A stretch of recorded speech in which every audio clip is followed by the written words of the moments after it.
आणि आता बातमी आहे मंत्री नितेश राणे यांनी केलेल्या बाष्कळ वक्तव्याची। सध्या अवघा देश पहलगाम हल्ल्याविरोधात एकवटलेला आहे। भारतातल्या मुस्लिम समाजाने या हल्ल्याला तीव्र निषेध केला।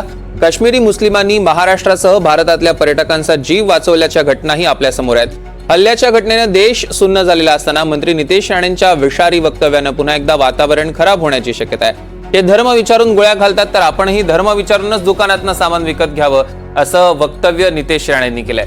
दुकानदाराला धर्म विचारा आणि हनुमान चालीसा म्हणायला लावा, मगच सामान खरेदी करा असं आवाहन नितेश राणेंनी हिंदूंना केलंय। सध्याच्या परिस्थितीत अवघा देश अतिरेक्यांविरोधात आणि पाकिस्तान विरोधात उभा आहे। असं असताना भडकाऊ वक्तव्य करून माथी भडकवण्याचा प्रयत्न नितेश राणेंकडून केला जात असल्याचं विरोधकांनी म्हटलंय।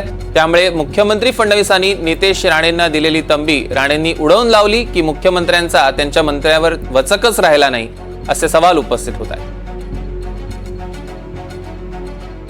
धर्म विचारून अगर गोळ्या मारत असतील तर तुम्ही कमीतल्या कमी धर्म विचारून तरी तुम्ही खरेदी करा। हे मागणी करा म्हणण्यात हिंदू समाजाने करायला। दुकानात उभा राहिल्याने तर विचारा, बाबा तुझा धर्म काय? खोटही बोलेल, नालायक असतात। स्वतःच्या बापाचे बघा त्या औरंग्याला स्वतःच्या कुटुंबाला संपवलं, स्वतःच्या सख्या भावाला बापाला मारलं। ते स्वतःच्या बापाच्या भावाच्या होत नाहीत तर तुमचे काय होणार याचा विचार करा।